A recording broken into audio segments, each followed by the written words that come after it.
Olá pessoal, hoje sábado, dia 29 de fevereiro de 2020, com muita chuva aqui no Rio de Janeiro. Eu sou o Bruno Farias e seja bem-vindo à minha série de vídeos sobre as dimensões do universo. Nesse segundo vídeo da série, eu vou falar sobre o ano-luz, o que é o ano-luz, e sobre galáxias, o que são e quais são as suas dimensões.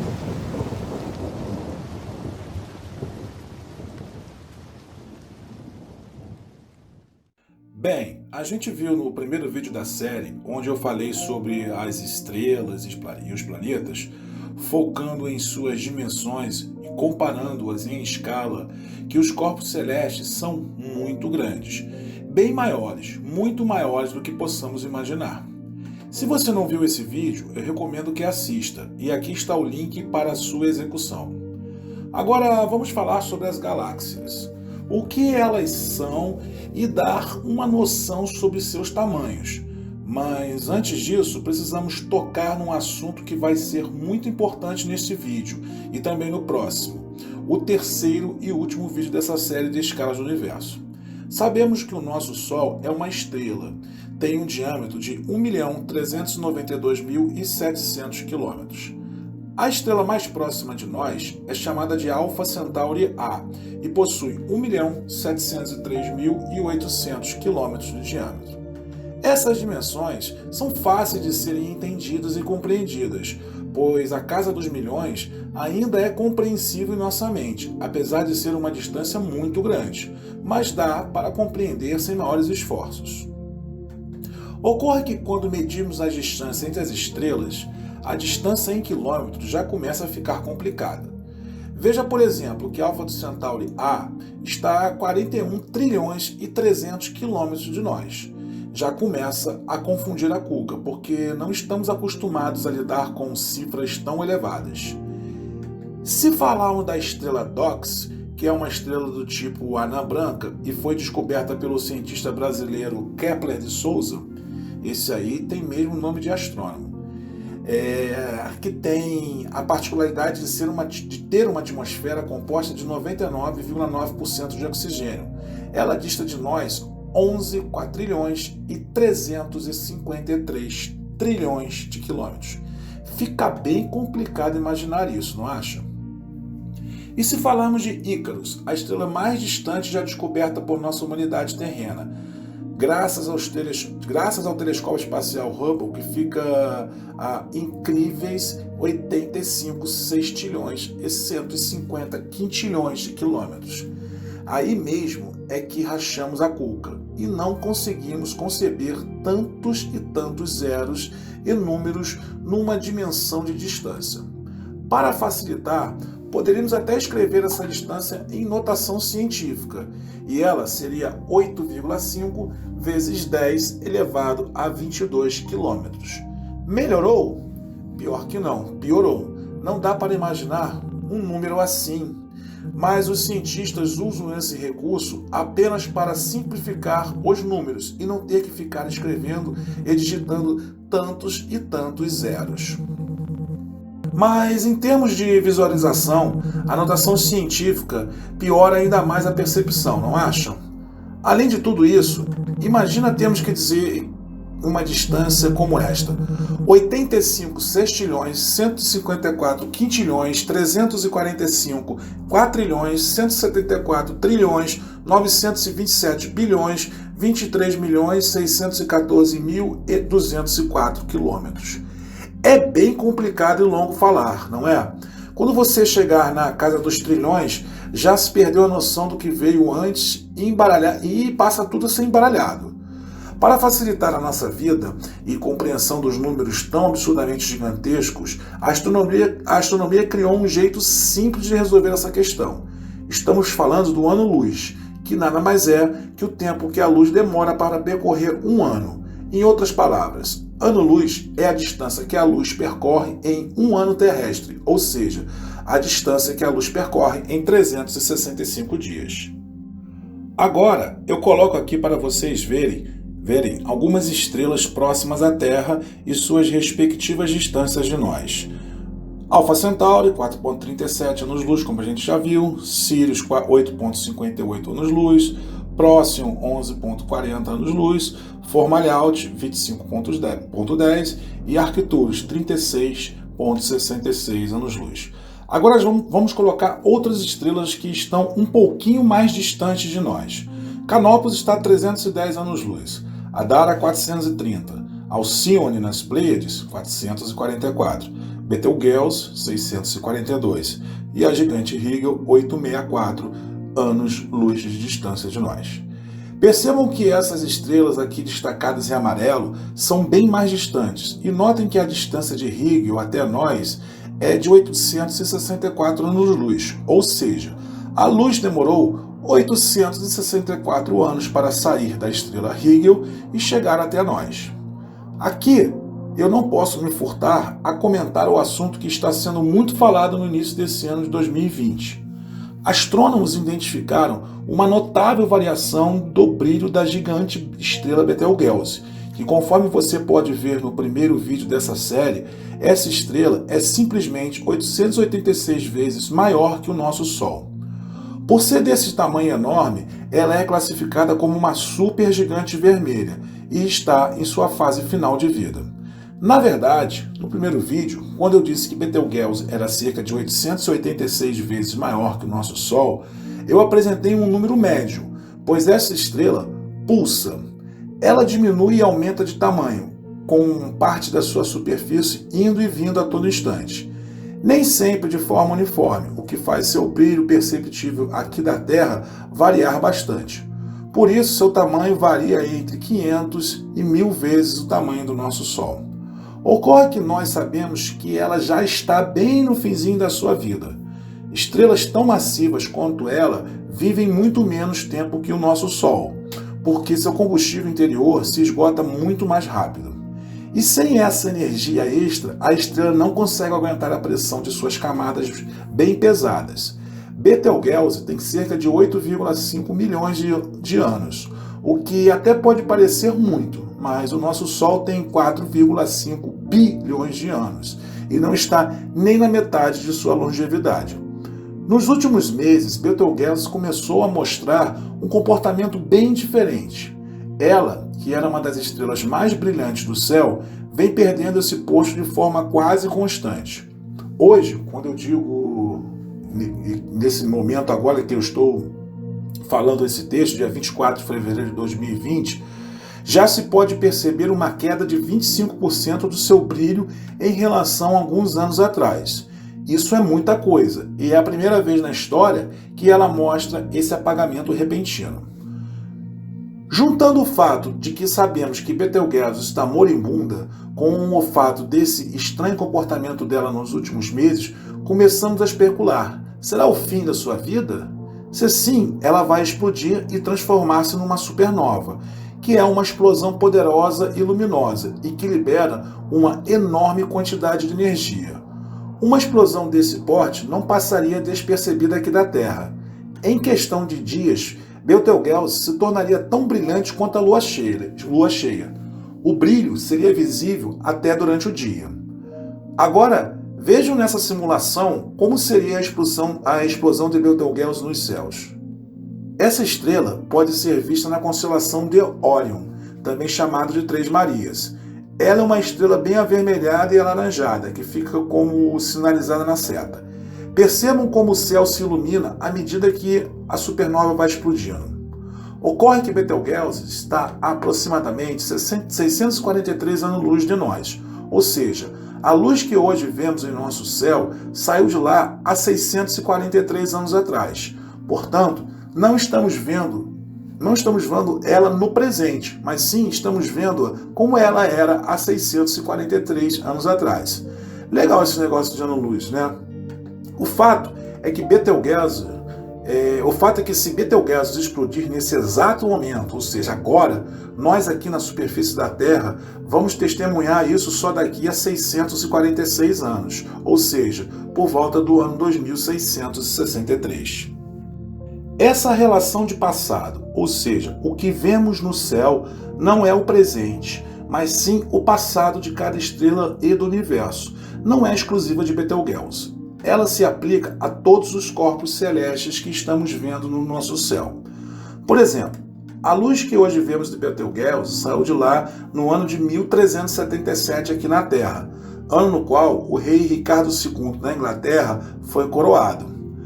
A estrela Deneb, distante 3.228,4 anos-luz de nós, chega em nossas vistas nesse momento, quando aqui na Terra era o ano de 1208, quando o homem estava descobrindo como se fabricava o ferro. A luz que hoje vemos da estrela Eta Canis Majoris saiu de lá há cerca de 2.000 anos atrás, ou seja, no ano 20, enquanto Jesus ainda caminhava na Terra. O brilho da estrela Naus, distante 1.399,6 anos-luz, chega até nós depois de deixar a superfície da estrela, quando aqui na Terra ainda era o ano 620, ano no qual o islamismo começava a nascer no Oriente Médio.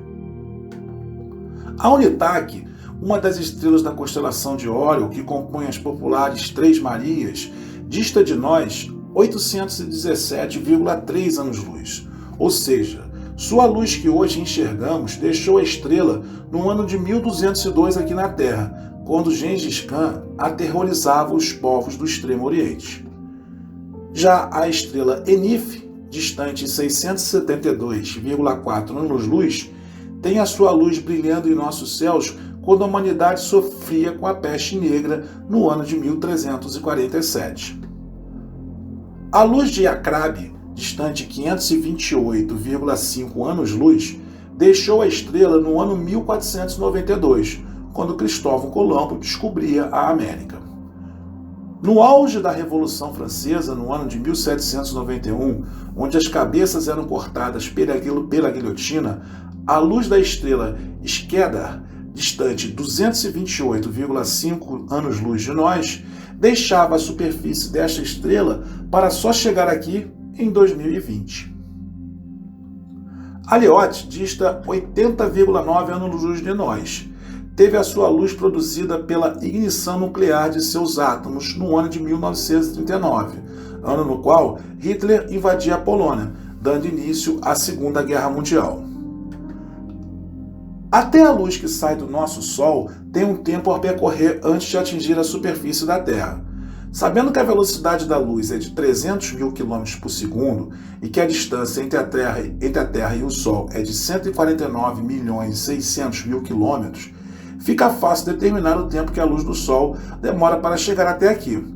Para isso, basta dividir a distância pela velocidade, ou seja, dividindo-se a distância do Sol até nós, que é de 149.600.000 km, pela velocidade de 300.000 km por segundo, que é a velocidade da luz, concluímos que a luz do Sol demora cerca de 500 segundos para chegar até nós. Ou seja, quando vemos o Sol no céu, estamos olhando para quando ele era há exatos 8 minutos e 20 segundos atrás. E isso é fantástico, porque podemos deduzir que o brilho das estrelas cintilantes no céu noturno é um verdadeiro álmo do passado. Estamos olhando para o passado do universo. Na verdade, é bem provável que numa noite bem estrelada estejamos olhando para as estrelas que já nem existem mais, pois já morreram e sua luz continua chegando até aqui por conta das inimagináveis distâncias do universo. Agora que já compreendemos o que é o ano-luz, vamos falar sobre as galáxias. Seria impossível falar em galáxias se não conhecêssemos o ano-luz. Galáxias são agrupamentos de estrelas que se mantêm unidas pela força da gravidade. Nós estamos em uma galáxia a qual nossa ciência chama de Via Láctea. E por aqui na Via Láctea, os astrônomos estimam haver entre 200 e 400 bilhões de estrelas. A nossa galáxia é meio esférica e tem uma distância de 105.700 anos-luz entre uma extremidade e outra. Isso equivale a 1 quintilhão de quilômetros. Mais fácil dizer que o tamanho da Via Láctea é de 105.000 anos-luz, bem mais prático e compreensível do que dizer 1 quintilhão de quilômetros. O nosso sistema solar se localiza numa região chamada por nós de Braço de Órion, e estamos distantes 26 mil anos-luz do centro da Via Láctea. Ou seja, a luz das estrelas que saem do centro de nossa galáxia demoram 26 mil anos para chegar até aqui. Quando a luz de uma dessas estrelas localizada no centro da Via Láctea deixou suas superfícies, o homem de Neandertal estava sendo extinto na Terra. Para termos uma ideia de quanto uma galáxia é grande, compreenda que de uma ponta à outra da Via Láctea caberiam 718 bilhões de sóis. Um ao lado do outro, na verdade, né? Também poderíamos colocar entre uma ponta e outra da Via Láctea 78,5 trilhões de planetas terras. É muita coisa, não acham? Não dá para falar sobre todas as galáxias do universo, porque senão esse vídeo só acabaria daqui a umas 3 encarnações minha. Mas vamos falar sobre algumas delas mais famosas. A Grande Nuvem de Magalhães é uma galáxia anã que orbita a Via Láctea. O seu diâmetro é 20 vezes menor que o da Via Láctea e o seu número de estrelas 10 vezes menor. Ela é uma das galáxias mais próximas da Via Láctea. Como ocorre com quase todas as galáxias, estabelecer uma distância exata da Grande Nuvem de Magalhães é um desafio enorme, e esse cálculo mudou substancialmente durante os anos. Cálculos aperfeiçoados durante a década passada estabeleceram uma faixa entre 155 e 165 mil anos-luz de distância.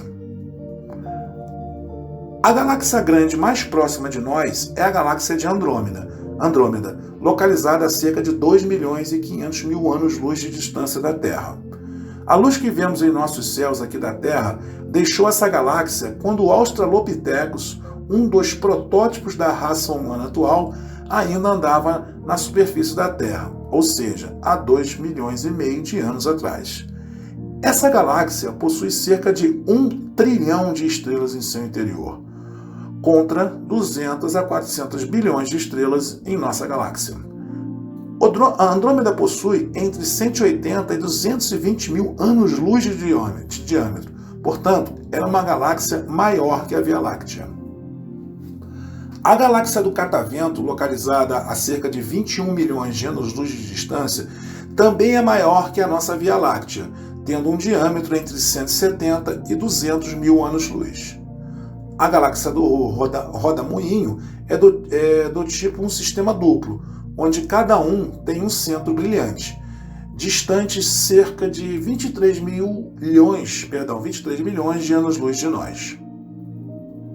E, finalmente, a galáxia do Sombreiro, distante quase 30 milhões de anos-luz da Terra. Deve seu nome à sua aparência, pois se assemelha a um chapéu. Tem um diâmetro aproximado de 50 mil anos-luz e é muito brilhante, destacando-se o seu núcleo galáctico, que é grande e exibe um intenso brilho.